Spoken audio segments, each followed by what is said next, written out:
Basta mga sir, I'm 0 o'clock. Walang makagawa ngayon, may bagyo pa rin. Kaya ito, nagkukot-ikot muna ako. M0 Ito nga palang swing ng ano ko, ng action ng hammer na nasira.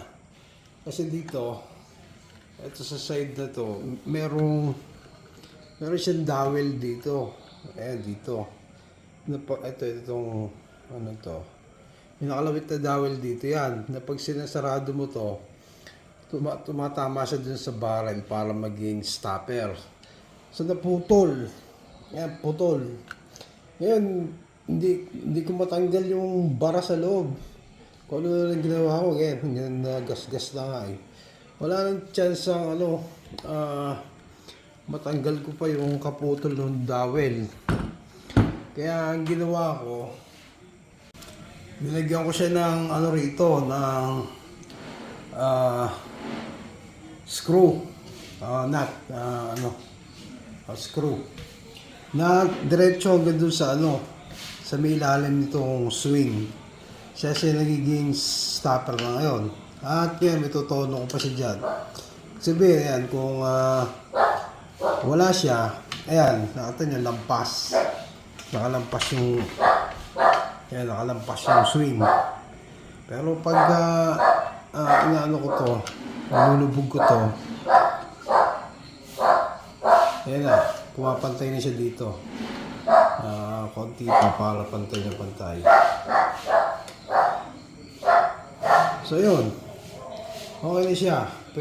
Nag-serve na siya as stopper ng swing. Kaya kahit wala yung dowel na yun, okay na rin.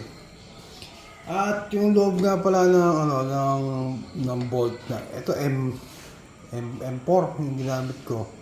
Binilog ko yung dulo para hindi magasgas yung loob. Pinalis ko na rin. Yun, kaya wala siyang tulis, bilog siya sa loob. At wala rin siyang sa loob, thread na. Dahil binilog ko nga ng sa grinder. So yun, sinishare ko lang sa inyo kasi baka ganito rin mag-i-issue na ng unit nyo ay magkaroon kayo ng idea na pwede pa natin solusyonan pagka ganito naputulan kayo ng dowel. At eto pa nga pala isa, etong bipod ko. Yung bipod kasi ito, maiksi siya, doon may-extend naman yung paa niya. Pero ganoon pa rin, magagamit ng itong bipod na ito pag nagka-target shooting. Target shooting ako sa labas, yung mesa, ganoon. Kasi nga, maiksi siya. Kahit na full extend, maiksi pa rin. Pero pag may mesa, nagpa-practice ka lang, o nagsisiro, okay ito.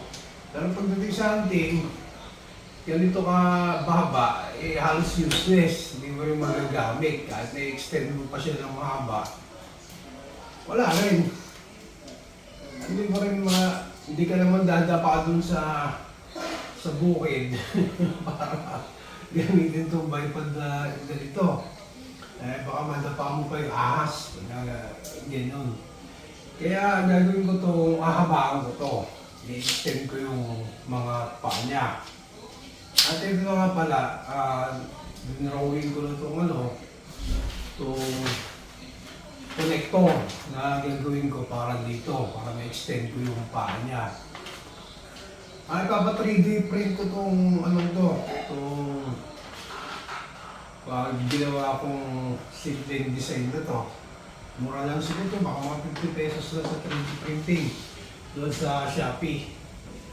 Ayun, para ma-extend ko to, may gusto ko rito yung sirang pa ako na tripod. At pakita ko na sa susunod ko nung magiging resulta. Kaya, standby lang kayo. At sa mga bago dyan, like lang, tsaka subscribe para susunod pa nating video. Ayun, kung makapulot kayong konting tips. Doon lang mga boss. Buwapag pa rin, paalam.